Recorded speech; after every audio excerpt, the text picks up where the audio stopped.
Would you marry for fortune, if the fortune was already yours?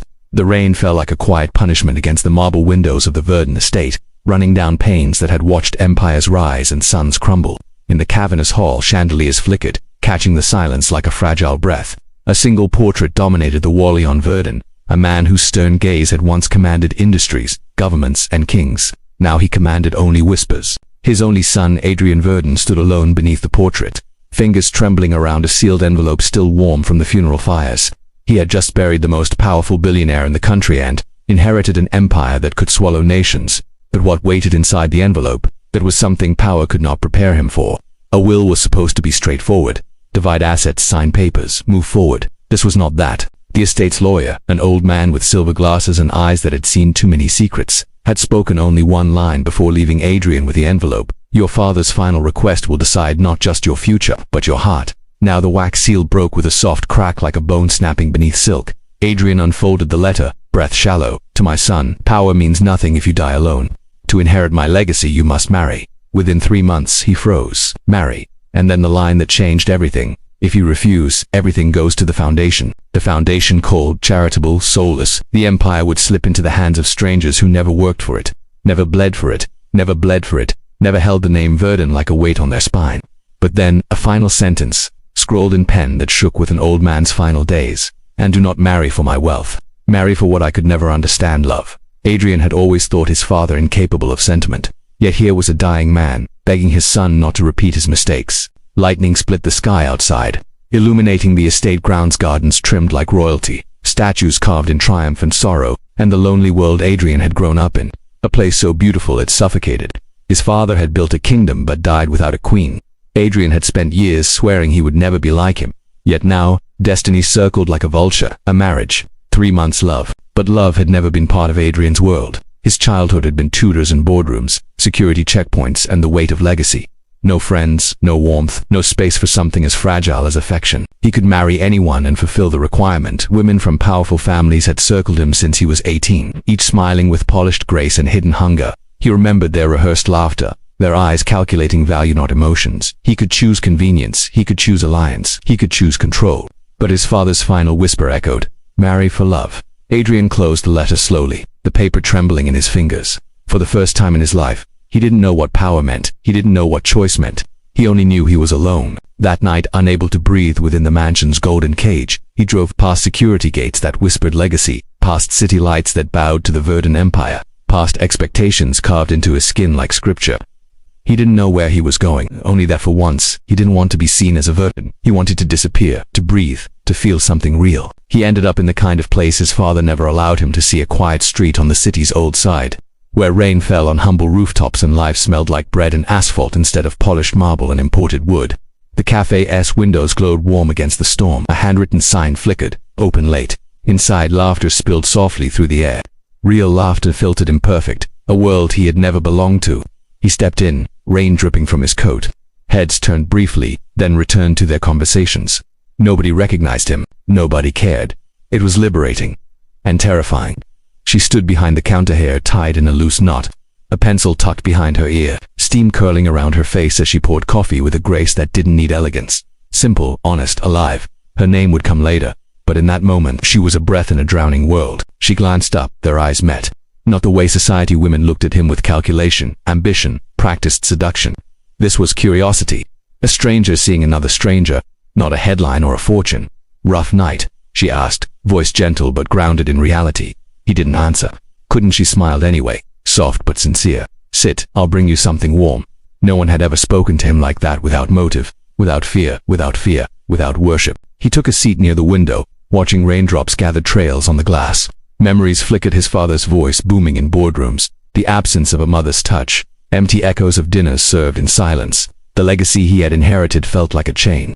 She returned with a mug of coffee and placed it in front of him. No silver tray, no servant. Just a girl, offering warmth to someone who looked like he needed it. "You look like you've lost something," she said. "Maybe I have," he whispered. "Something important." Everything. A pause. A quiet between storms. "Sometimes losing everything is how you find the one thing that matters," she replied, wiping her hands and moving back to the counter. He watched her laugh with a coworker, watched her tuck a loose strand of hair behind her ear, watched the way she existed without pretense. There was a softness in her presence, a freedom in her being. She didn't know power, she didn't fear it, didn't crave it. She just lived. And for the first time, Adrian wondered if love could be found not in gilded halls or strategic alliances, but in simplicity, in authenticity, in someone who never needed his name. But reality seeped in like cold air under a locked door. What was he doing? He was Adrian Verdun. He had an empire to protect. He had 3 months to marry. He didn't have time to fall in love. He didn't even know how, yet he couldn't leave. Something held him there, some invisible thread that felt like fate rather than duty. She returned to his table later, wiping down nearby surfaces. "Do you ever feel like life makes decisions for you?" he asked quietly. She looked at him, thoughtful. "Life gives us doors," she said, "what we choose whether to walk through them. What if the door is locked? Then you knock," she replied, smiling gently. "And if no one answers, maybe you weren't meant to walk through that one." He studied her, unsure why those words felt like comfort and accusation all at once. "What if time is running out?" he asked. "Then make every second honest." She whispered honesty, something his world had never known. He didn't ask her name. He didn't want to break the spell. He left the cafe anonymously, stepping into the rain like a man reborn and ruined at the same time. That night, he couldn't sleep. The mansion felt colder, the portraits more judgmental, the legacy heavier. But for the first time, he felt hope, fragile and dangerous. He had 3 months to find a bride. He had a lifetime of expectations chained to him. And suddenly, he had the memory of a smile from a girl in a late-night cafe who didn't see his wealth, only his humanity. A thought crept into his mind, bold and reckless. What if love wasn't impossible? What if he could choose, not with fear, but with faith? What if the one person he was meant to find he had already met? But fate is rarely kind to those with something to lose. The next morning, the estate gates opened to a line of black cast power families, heirs, heiresses, all arriving with perfect timing. News of the will had already spread. They came smiling, hungry, rehearsed, ready to claim a future tied to the Verdun throne. Adrian stood at the top of the marble staircase, watching them file in like wolves draped in silk and diamonds. The life he was expected to choose waited below, but his heart, quiet, fragile, newly awakened, stood somewhere else entirely, in a small cafe with warm lights and rain-kissed windows, and he could not forget her face. As footsteps and whispers filled the mansion, his chest tightened. Duty pulled him downward. Hope pulled him away. One world offered power, the other offered something far more dangerous: possibility. He closed his eyes, uncertain of his path, unaware that destiny was already shifting around him. Because love does not wait for permission, nor does fate. And somewhere in the city, a girl who didn't know his name was about to become the center of a storm she never asked for. The empire was ready to choose his bride, but Adrian Verdun was about to follow his heart. The first name on the guest list called out across the hall, echoing up the marble staircase. He opened his eyes, and everything began. Her name echoed in the hall like a bell meant to summon destiny. Alara Grant. Adrian opened his eyes. The crowd below shifted, turning like a tide of silk, perfume, and inheritance. Families draped in power, faces sculpted by privilege, all watching him. They smiled with eyes that measured, not admired. Women stepped forward, glittering, poised, trained since childhood for a moment exactly like this. He descended the staircase slowly, each step deliberate, the world holding its breath. The marble under his feet gleamed like ice. Crystal lights flickered overhead, refracting through champagne glasses and ambition. But in his mind, he wasn't here. He was still in a small cafe, rain tapping against warm windows. Hearing a voice say, "Make every second honest." He reached the last step. Alara Grant, a woman repeated, stepping into view. She was elegance incarnate, all flawless, a diamond dripping with inherited grace, a political dynasty's daughter, rumored to be destined for royalty. The type of woman newspapers would celebrate beside him. Perfect, sculpted, exactly what the empire expected. "Adrian," she said, offering her hand like a contract rather than a greeting. "Alara," he replied, shaking it lightly. Her smile didn't reach her eyes. It was calculated, a move in a lifelong strategic game. "I heard about your father's unique condition," she said softly, voice dipped in velvet but sharpened with steel. "I imagine this must feel dramatic." "Everything feels dramatic when the price is everything," he answered. She tilted her head, evaluating him as though he were a market she intended to acquire. "You don't need to marry for love," she said quietly.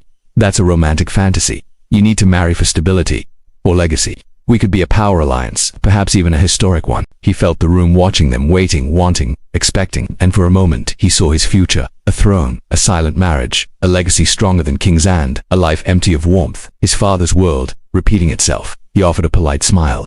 "I'll think about it." She knew that was a rejection dressed in diplomacy.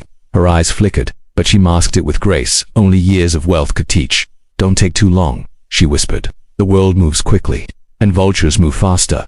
Then she turned, merging into the crowd like a queen returning to her court. He felt suffocated. The room pressed in perfume, choking, conversations slithering, alliances forming, glances piercing. Wealth had its own gravity, and tonight, it was crushing. A voice murmured behind him. Intentions dressed in gold are still intentions. He turned to Mr. Rowan. His family lawyer stood with 2 glasses of water, never champagne. He never drank on duty, and for Adrian he was always on duty. You knew this would happen, Adrian said. Rowan nodded. Wars don't always use weapons. Sometimes they use smiles. Adrian's gaze drifted again, unfocused. I don't belong here. Not tonight. You belong wherever truth feels real, Rowan replied quietly. Just remember, truth is rarely safe. Adrian left the hall before anyone could stop him. Rain greeted him outside again like the sky refused to release him from its storm. He drove without direction, city lights streaking past like comets. The radio remained silent. His thoughts roared. Power, marriage, legacy, love, a throne made of diamonds but cold as stone. He didn't notice where he was headed until he saw the warm glow of the cafe again, nestled like a heartbeat in the city's quiet veins. He hesitated. It felt foolish, reckless, childish almost to return, yet something in him ached. Not for escape, but for presence, for something not polished to perfection. He stepped inside. The bell chimed. Warmth embraced him. She was there. She looked up from wiping a table. Surprise flickered through her eyes, followed quickly by something gentler, recognition, maybe even relief. You came back, she said softly. Words failed him for a second.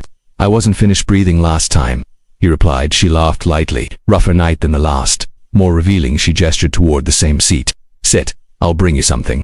On the house this time. He sat, feeling oddly grounded. She moved like time. Hair flowed slower, softer. What's your name? He asked when she returned. Lena, she replied. And you? He hesitated. The truth could distort everything. The truth was a weight he didn't want to place between them yet. Adrian, just Adrian. Not the empire, not the lineage. Just a man in the quiet. Nice to meet you, Adrian. She smiled, then studied him thoughtfully. You look like someone who's been told who to be for a very long time. He looked up sharply. How did you have the eyes of a person who's lived in rooms where they couldn't breathe? She said simply. He swallowed. She didn't know him, yet she saw him. Have you ever felt trapped? He asked. She leaned against the counter, arms crossed, loosely, not defensive, just real. Everyone gets trapped, some by life, some by fear, some by expectations.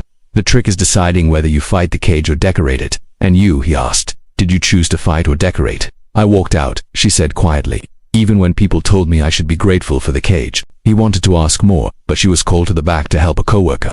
He watched the ordinary life around him, friends sharing late-night stories, a young couple quietly laughing over spilled cocoa, a tired student dozing over textbooks.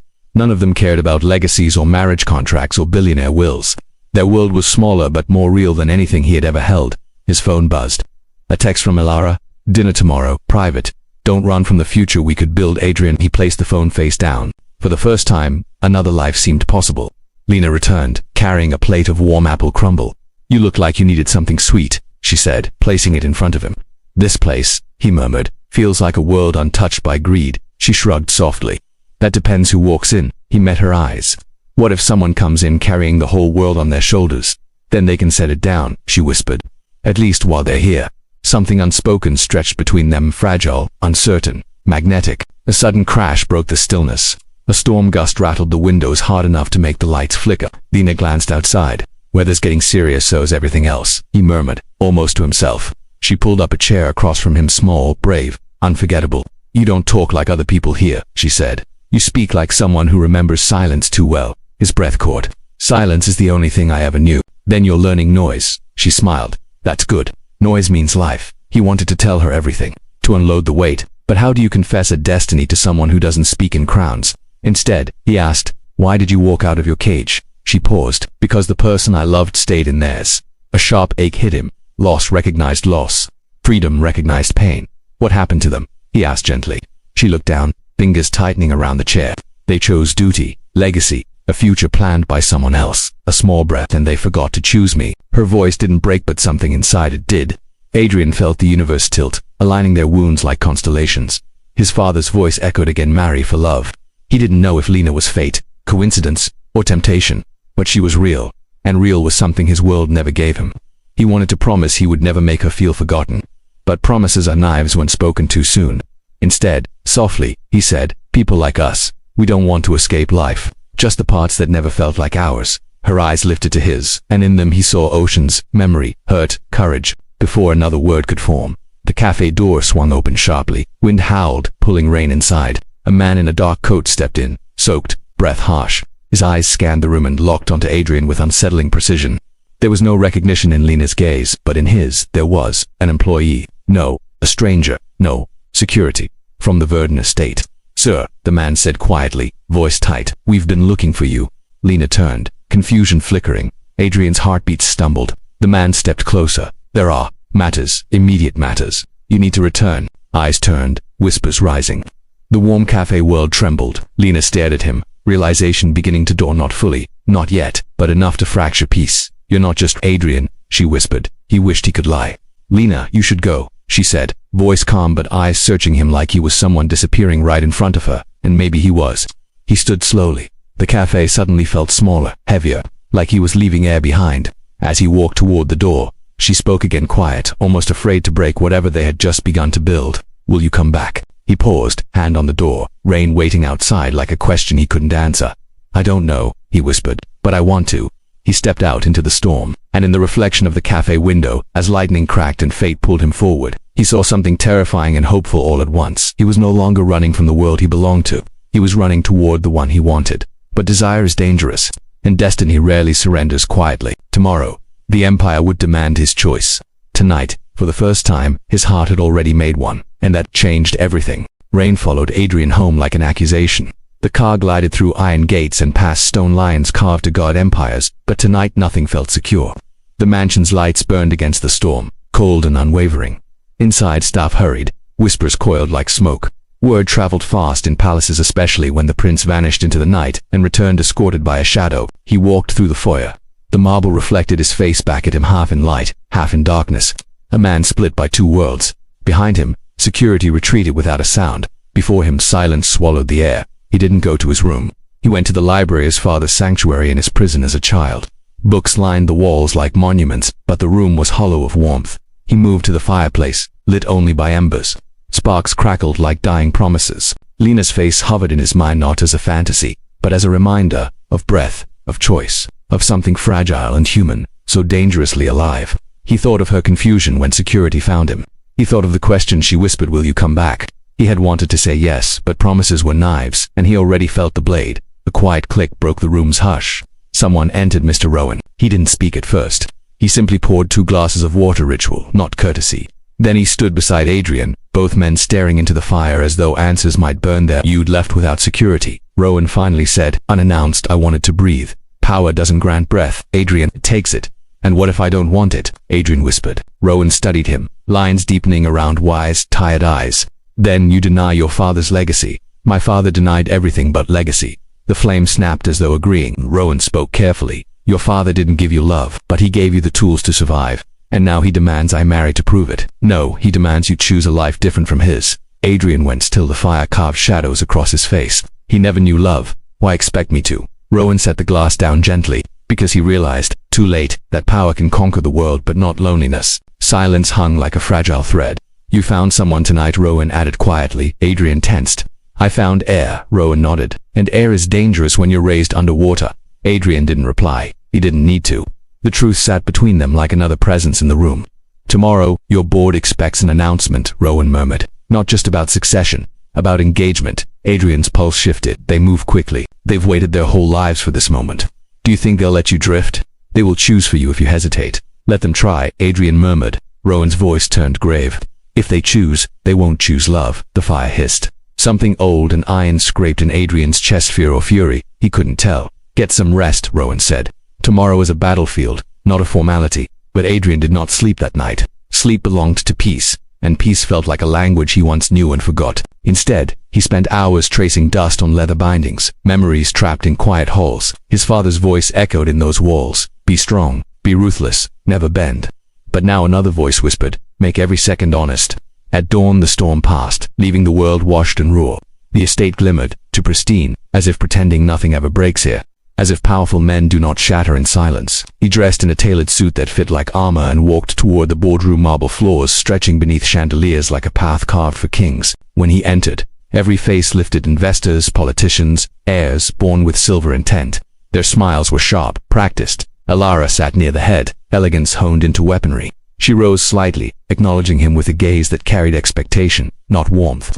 Adrian, she said softly, as though already standing at his side in victory. He offered a polite nod. Inside, his heart felt like a fist. Rowan opened the meeting. Numbers rolled like thunder. Markets, global holdings, private diplomacy. Adrian answered mechanically, instinct from a lifetime of training. But beneath the polished calm, something shifted, a memory, Lena's voice.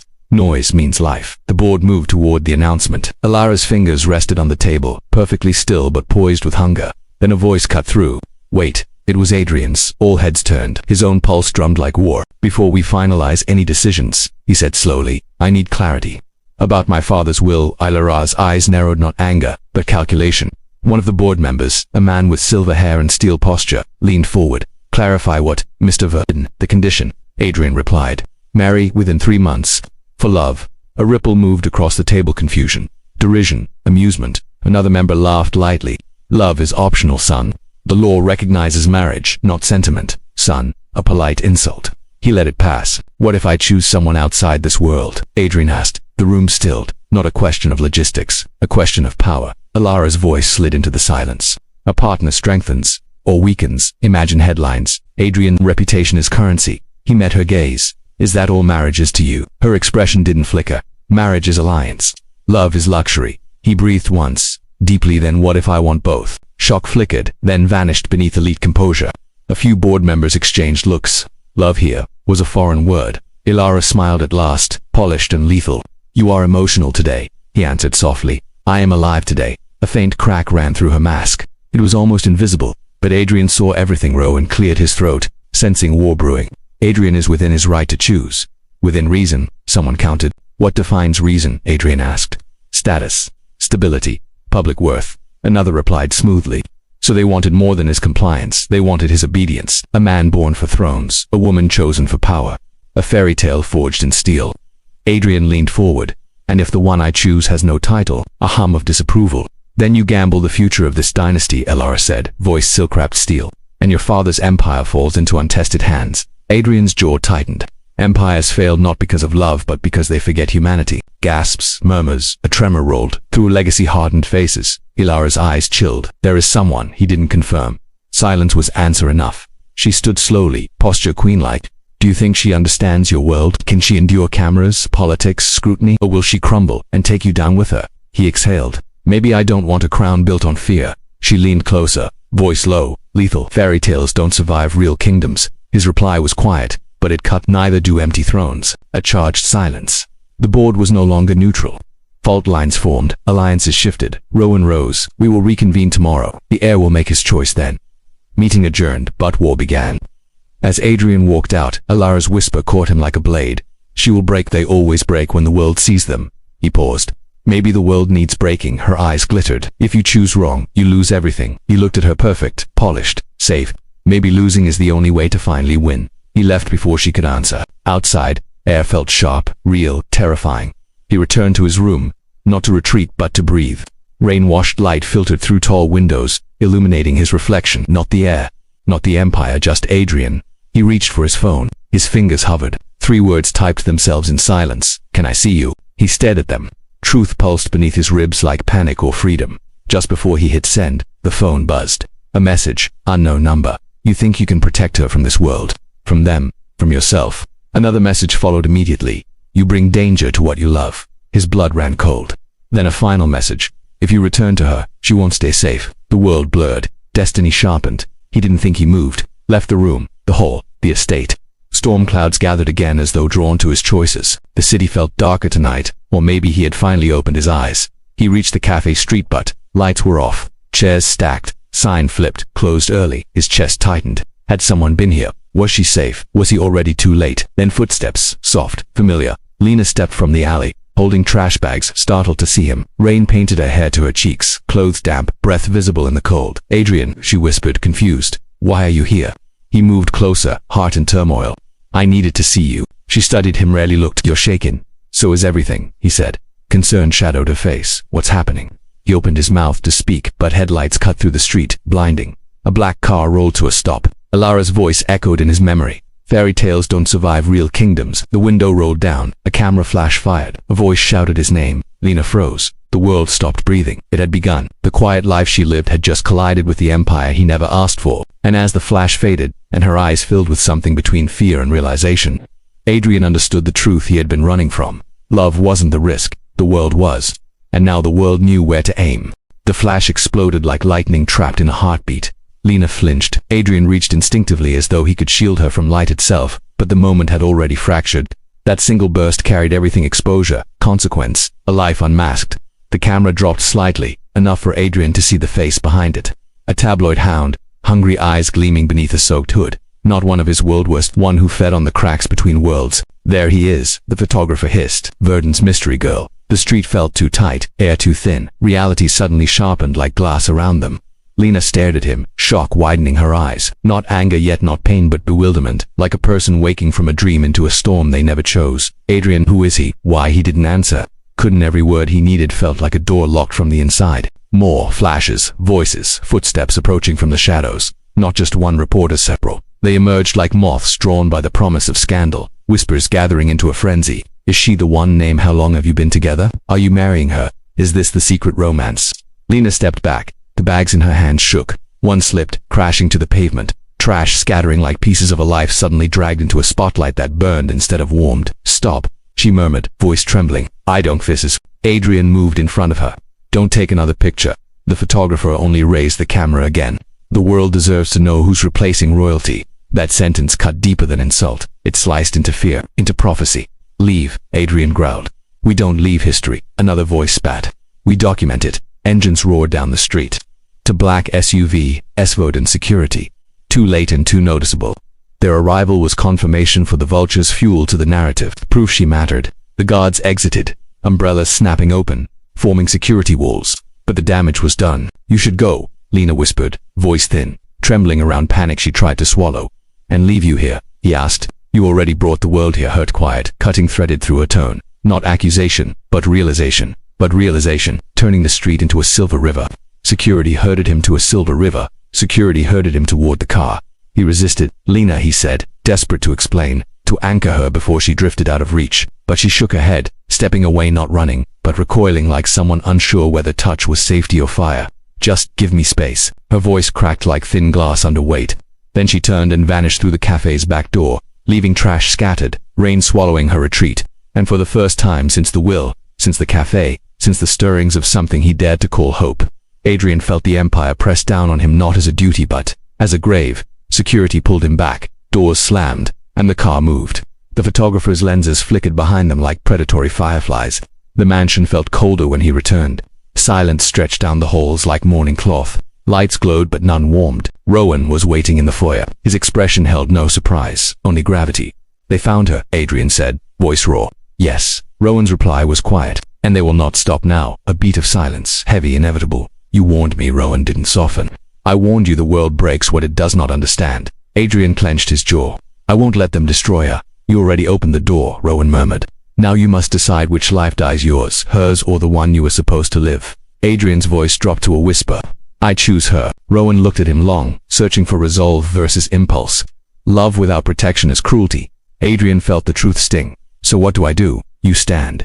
You take the storm instead of letting it hit her. How Rowan exhaled the sigh of a man who had wanted a child to stay safe but knew safety was no longer an option. You face the board tomorrow, and you name your choice. Lena, no. Rowan's reply came fast, hard. You cannot name a civilian in a room built to devour weakness. Adrian stared. Shock, anger, fear twisted inside him. Then I refuse their conditions. And lose everything, Rowan reminded. So be it. Rowan shook his head slowly. Sacrifice is noble in poems.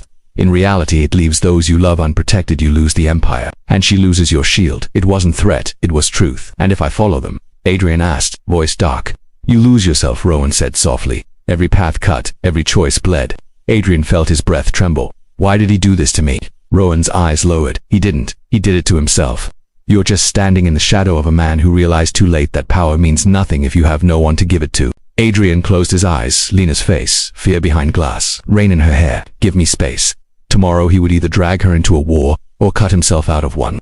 Neither felt like love, neither felt like freedom, but something inside him, the part that had awakened in that cafe, wrapped in warmth instead of marble, refused to surrender. He left Rowan and walked down the hall. Portraits lined the walls, Verdons through centuries, stern faces carved in pride. Legacy, dynasty, duty. None of them smiled. At the end hung his father's portrait, eyes cold, jaw iron. A king who never knew how to be a man. Adrian stood before it, soaked from rain and consequence. You tried to force what you never earned, he whispered. Love can't be inherited, it must be chosen. The portrait did not move yet, it felt like it listened. And I will not become you. He turned away before the walls could echo back regret. Hours bled toward dawn. Adrian didn't sleep. He paced, thought doubled back, recycled every fear, every hope. Security reports came, paparazzi gathering near the cafe, near her home, near places she might hide. He wanted to go to her. But going now would only drag light into darkness faster. Space, she needed space, but every second she was alone in the open world felt like a threat carved into time. Near sunrise, he stood on the balcony overlooking the estate's vast grounds, manicured perfection stretching endlessly. Yet all he saw was the closed cafe door, her silhouette retreating, the way rain fell through streetlight halos like a curtain separating truth from expectation. The horizon blushed slowly, dawn smearing gold through storm clouds. He breathed deeply, grounding himself. Today decided everything. His phone buzzed, a message, not a number, a name, a lot. Press conference moved forward, board waiting. Arrive prepared to confirm, alliance or face release of your absence and tonight's scandal. Control disguised as courtesy. Threat dressed in formal language, another buzz. A second message. Rowan, this time, I will stand with whatever choice you make. But make it fully. Half choices get people hurt. He exhaled, a sound almost like breaking. Then a third buzz, unknown number. His pulse froze. He opened it. A photo. Lena outside her building, hood pulled tight, head down, surrounded by reporters. Caption below, how long can she hide? His hand tightened around the phone, knuckles white. Every instinct screamed to go to her, shield her. But instinct was not strategy, and strategy was survival for both of them. Footsteps approached from behind. Rowan again, silent, steady. You saw. Yes, Rowan's voice was calm, heavy. You walk into that boardroom in minutes. Remember something. What? Rowan stepped beside him, eyes on the rising sun. A man cannot protect someone he hides, but he also cannot protect them by exposing them too soon. A beat. The right moment is everything. Adrian nodded once, not surrender. The storm wasn't outside the estate, it was already in motion, and he was the one turning in the center, forced to choose which lightning he would hold. He turned to leave for the boardroom but stopped.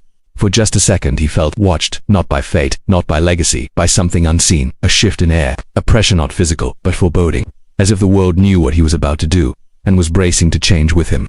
He didn't see anyone, but the feeling didn't leave. It lingered, silent, sharp, like breath held before disaster or revelation. He walked away, steps slow, posture tightening like steel being forged. The boardroom doors waited. Somewhere across the city, Lena stood in a crowd she never asked for. Power called from one world, love called from another, and both demanded he step toward them at the same time. As he reached the hall, ready to enter, a thought struck him. What if the will wasn't just a dying man's regret? What if his father had known something? Some truth buried in legacy he never understood. A chill crawled up his spine, and for the first time he wondered if this wasn't just about marriage, but about uncovering a secret the Empire had guarded long before love ever threatened it. A guard opened the boardroom door. Lights spilled out, voices stirred inside. History waited. Adrian stepped forward, and the world held its breath. Adrian entered the boardroom as though stepping into a cathedral, built not for worship but judgment. The long polished table reflected gold light from the chandelier above, but nothing in the room felt warm. Faces turned toward him, men and women carved by power, by legacy, by fear disguised as ambition. Their eyes sharpened as though measuring exactly how much he would bend before he broke. Rowan stood just behind him, but even that presence felt distant, like a memory trying to protect rather than a body able to intervene. Adrian took his seat at the head of the table. His father's seat. The weight of it pressed against him like history trying to anchor his lungs closed. Ilara leaned forward slightly. Her voice was soft, practiced, deadly. We are here to finalize your public announcement. The world expects clarity. Silence tightened like a rope around the room. Confirm the alliance, another board member said, tapping a pen against crystal glass. Release the statement of succession. Introduce your chosen partner within the approved circle. A slight pause, and then the words arrived like poison dipped in silk. For the stability of the Verdun lineage. Stability. Power's favorite disguise. Adrian looked up, eyes steady.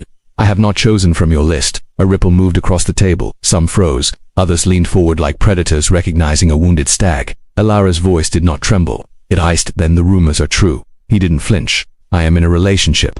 She is not from the circle. A brief breath in the room. Then everything cracked. You cannot. This is reckless. Do you understand the consequences? Rowan stepped forward, voice firm enough to slice through chaos. You will let him speak. They quieted, though resentment glimmered like a blade held low. Waiting, Adrian forced stillness into himself. My father hoped to bind me to this throne with love I did not choose. But love cannot be forced. And an empire that believes it owns the right to someone's heart does not deserve to command a nation. Ilara's eyes narrowed, spoken like a man in the flush of emotion, not one ready to wear a crown. My father ruled with isolation. Adrian continued, ignoring the bait. He died with an empire and no one to mourn the man. I won't repeat him. And yet, another voice chimed in, colder, heavier. You bring a civilian into a world she cannot survive. Is that love, Adrian, or selfish fantasy? The word struck deeper than accusation. For a moment he faltered, the doubt stung, real and raw. Because he had wandered alone at night, in silence loud enough to echo regrets he hadn't yet earned. Was loving her protection or burden? Before he could answer, security burst into the room, not intrusive, but urgent. One leaned in to whisper to Alara. Her reaction was slight, but unmistakable. Her posture froze, then sharpened like glass under pressure. She lifted her gaze to Adrian. She left her apartment. His heart jolted. What? The guard continued. She's surrounded media crowds. They are blocking her street. Some hostile air withdrew from his lungs in a single violent pull. Not fear for himself. Fear like flame crawling over oil. He rose, chair scraping loud across the marble floor. I'm going to her, you will not, Ilara snapped.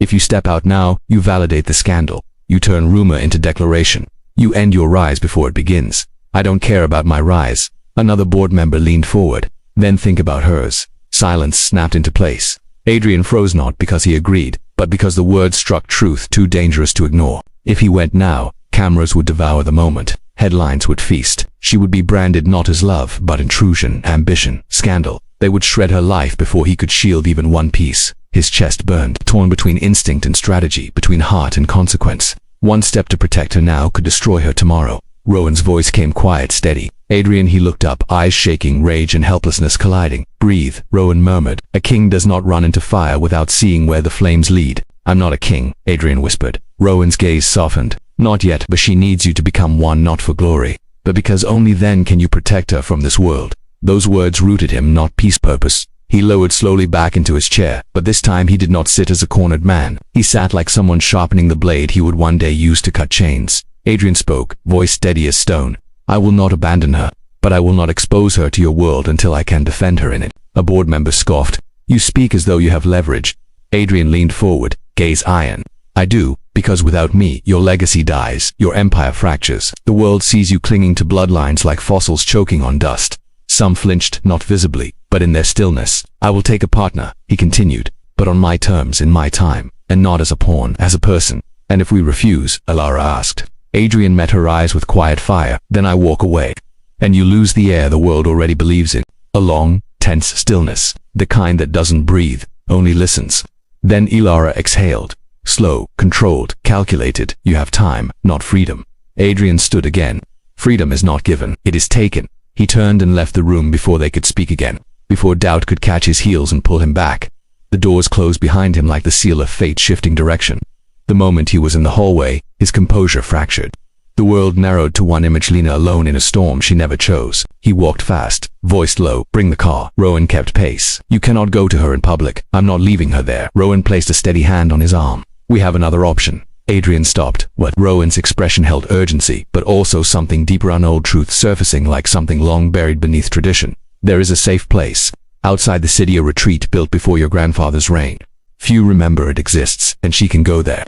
She can disappear there. Adrian's pulse steadied, not because the fear lessened, but because direction returned. Take me, Rowan shook his head. You cannot be seen leaving this building. Adrian clenched his fists. Then you go to her. I already sent someone. Rowan's voice was gentle now. I knew you would choose her.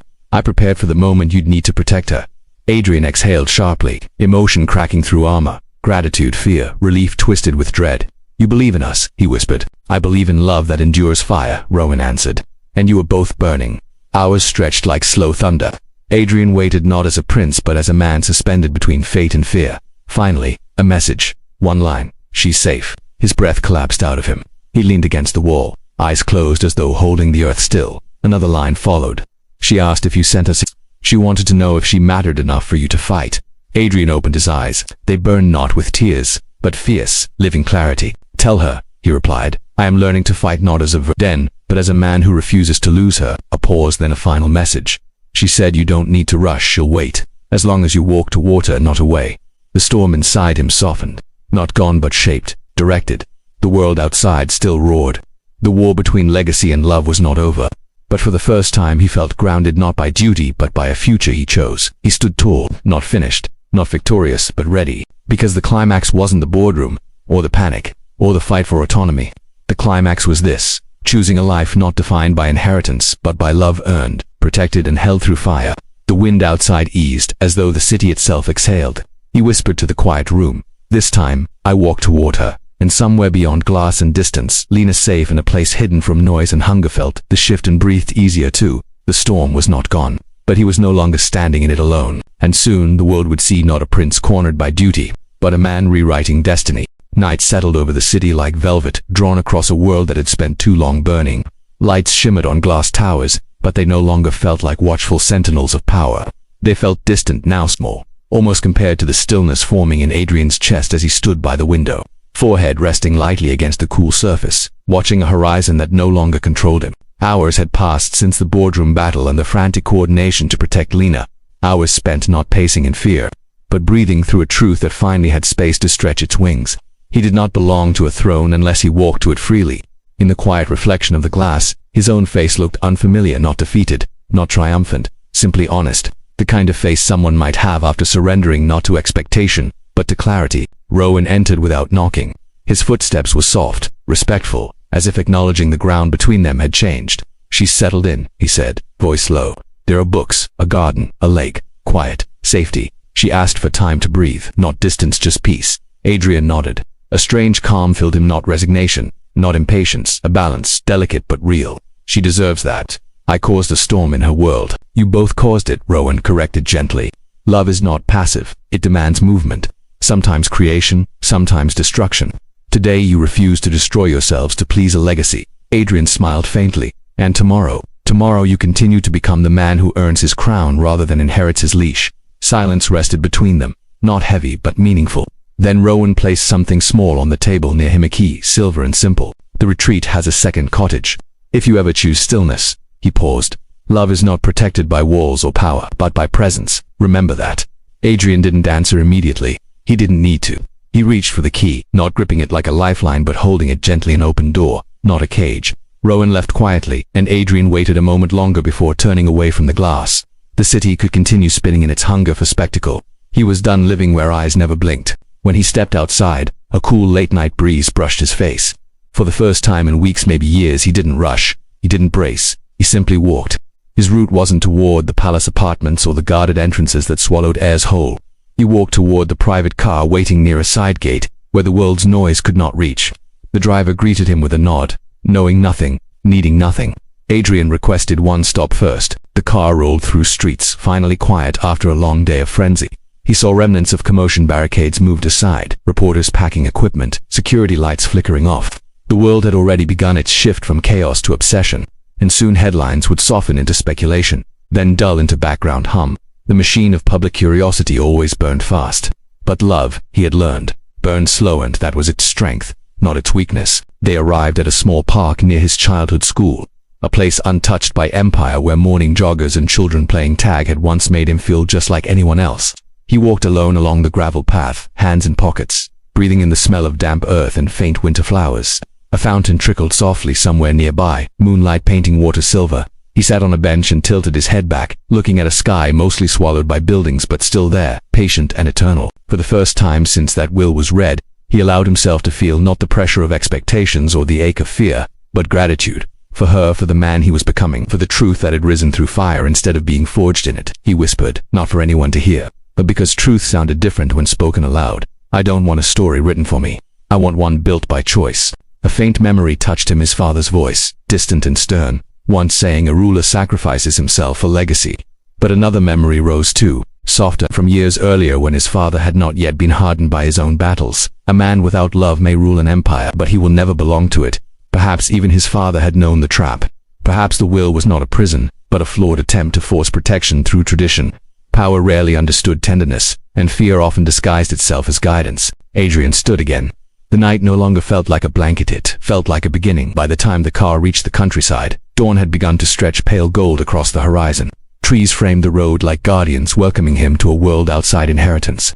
Wind rustled through leaves in quiet applause for those who chose truth over favor. When he reached the retreat, he didn't rush to her door. He walked the path slowly, noticing dew catching light on grass, the faint chirp of waking birds, the smell of wood and earth untouched by politics. He saw the cottage she was in, the curtains drawn, smoke beginning to rise from the chimney, a sign she was awake, living simply, breathing freely. He stopped beneath an old oak tree a few steps away and closed his eyes for a moment, letting truth settle, not like urgency, but like peace. He didn't need to knock yet. Some bonds didn't need immediacy, they needed intention. And love, he had realized, was not proven in dramatic declarations or battles won in boardrooms. It was proven here, in quiet mornings, in choices made without cameras or witnesses. He sat on a wooden swing beneath the tree, fingers brushing the rope, grounding himself. And then, as sunlight warmed the horizon, Lena stepped out onto the porch, wrapped in a sweater, hair loose, blinking softly at the morning light. She hadn't seen him yet. She stood still for a moment, breathing in the dawn, and that simplicity, that quiet belonging to herself was more powerful than any royal ceremony or public vow. When she finally turned and spotted him, her surprise melted into a soft, knowing smile. Not dramatic, not cinematic in the traditional sense, but something truer, recognition without fear. "You came," she whispered, stepping down from the porch. "I'm still coming," he answered, voice steady. "Every day I will choose this. Choose you, not in rebellion, not in desperation, but because love is not a condition of duty. It is the freedom to become who we are meant to be." She moved closer, not needing grand gestures, and rested her hand in his. No applause, no throne, no legacy watching. Just a people who had walked through fire, not to conquer each other's world, but to meet in the space between. The world would wait, power would wait, legacy would reshape itself or crumble trying. But here now, there was only truth. Sometimes kingdoms are not inherited, sometimes they are built in small moments, quiet spaces, and courage whispered rather than shouted. And love, real love, does not demand sacrifice of self. It asks only for honesty, presence, and the bravery to stand against the narratives written before you. The sun rose slow and golden. They stood beneath the oak, fingers intertwined, breath shared with morning air, hearts steady after the storm. And in that calm, a question lingered in the quiet, soft and eternal. What happens when the world finally realizes that power is not the ability to control, but the willingness to choose love over legacy? A leaf drifted from the tree. Light touched the earth. And Adrian understood. The greatest empires are not built by bloodlines or laws, but by hearts brave enough to write their own destiny. The wind carried the new day forward, and they walked toward the cottage together, not as heir and outsider, not as rule breakers or symbols, but as two souls finally free to love without permission.